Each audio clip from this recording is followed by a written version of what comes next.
రంగారెడ్డి జిల్లా కాంగ్రెస్ లో లొల్లి మరింత ముదిరిందా?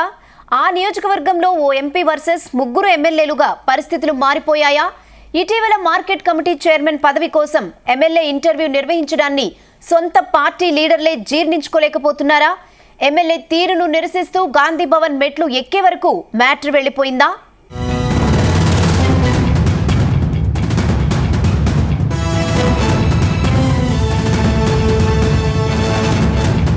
తెలంగాణలో గ్రాడ్యుయేట్ ఎమ్మెల్సీ ఎన్నికపై అధికార కాంగ్రెస్ ఫోకస్ పెంచింది. ఈసారి సిట్టింగ్ సీటును ఎలాగైనా తిరిగి దక్కించుకోవాలని హస్తం పార్టీ కసరత్తు చేస్తుంది. ఆదిలాబాద్, నిజామాబాద్, మెదక్, కరీంనగర్ జిల్లాల గ్రాడ్యుయేట్ ఎమ్మెల్సీగా ఎవరిని ఎంపిక చేయాలనే అంశంపై కాంగ్రెస్ పెద్దలు సమీక్ష నిర్వహించారు. గాంధీ భవన్లో టీపీసీసీ చీఫ్ మహేష్ కుమార్ గౌడ్ అధ్యక్షతన తను నిర్వహించిన సమావేశానికి ఏఐసీసీ ఇన్ఛార్జ్ దీపాదాస్ మున్సీ కూడా హాజరయ్యారు. ఆమెతో పలువురు మంత్రులు, 4 జిల్లాల నుంచి కాంగ్రెస్ నేతలు పాల్గొన్నారు. ఈ భేటీలో అభ్యర్థిగా సిట్టింగ్ ఎమ్మెల్యే జీవన్ రెడ్డి పేరుని నేతలు దాదాపు ఖాయం చేసినట్టు తెలుస్తుంది.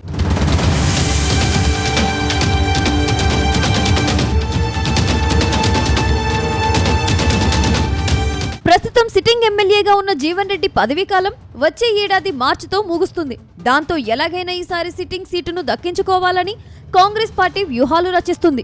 ప్రతిపక్షంలో ఉండగానే జీవన్ రెడ్డి ఎమ్మెల్సీ అయ్యారు. ఇప్పుడు సొంత పార్టీని అధికారంలో ఉండడంతో ఆయన ఎన్నిక నల్లేరు మీద నడకగా కాంగ్రెస్ నేతలు చెబుతున్నారు. అయినప్పటికీ ఎన్నికల వ్యూహంపై చర్చించిన పార్టీ పెద్దలు జిల్లాకు ఓ ఇన్ఛార్జిను నియమించాలని నిర్ణయించినట్లు తెలుస్తుంది.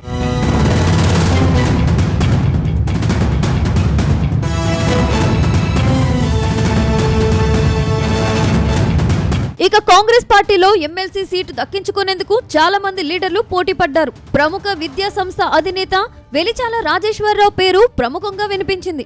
ఆర్థికంగా బలమైన నేత కావడంతో పార్టీలో ఓ వర్గం కూడా ఆయనకు సీట్ ఇస్తే ఓకే చెప్పినట్టు ప్రచారం జరిగింది. అలాగే మరికొందరు లీడర్ల పేర్లు తెర మీదకు వచ్చినా చివరకు పార్టీ పెద్దలు మాత్రం జీవన్ రెడ్డి వైపే మొగ్గు చూపించినట్టు తెలుస్తుంది. తాజాగా భేటీలోనూ నేతలంతా జీవన్ రెడ్డి పేరుని ప్రతిపాదించి తీర్మానం చేసినట్టు సమాచారం.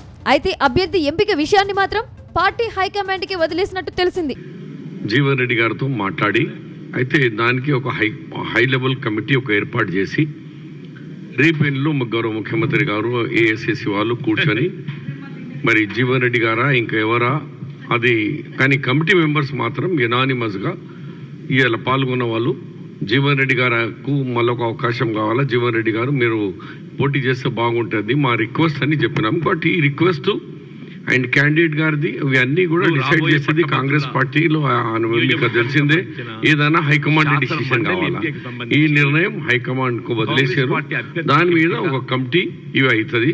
ఇదిలా ఉంటే గాంధీ భవన్ లో మాత్రం జీవన్ రెడ్డి పోటీపై ఆసక్తికర చర్చ జరుగుతుందట.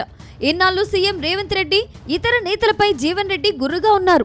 జగిత్యాల ఎమ్మెల్యే డాక్టర్ సంజయ్ అధికార పార్టీలో చేరినప్పటి నుంచి ఆయన రగిలిపోతున్నారు. పార్టీలో సంజయ్ అయినా ఉండాలి, లేదంటే నేనైనా పార్టీని వీడతానంటూ హెచ్చరించారు.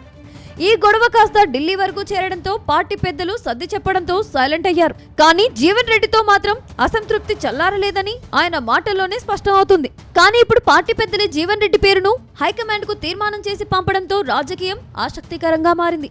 ఇప్పుడున్న పరిస్థితుల్లో సొంత పార్టీ నేతలు ఆయనకు సహకరిస్తారనే ప్రశ్నలు సైతం తలెత్తుతున్నాయి.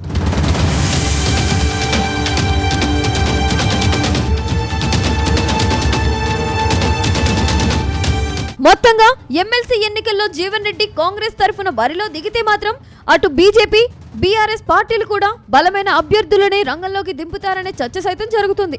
చూడాలి మరి వచ్చే ఎన్నికల్లో గెలుపు గుర్రాలు ఎవరు అవుతారో. అధికార పార్టీ సిట్టింగ్ సీటును కాపాడుతుందో లేదో తెలియాలంటే మాత్రం కొద్ది రోజులు వేచి చూడాల్సిందే.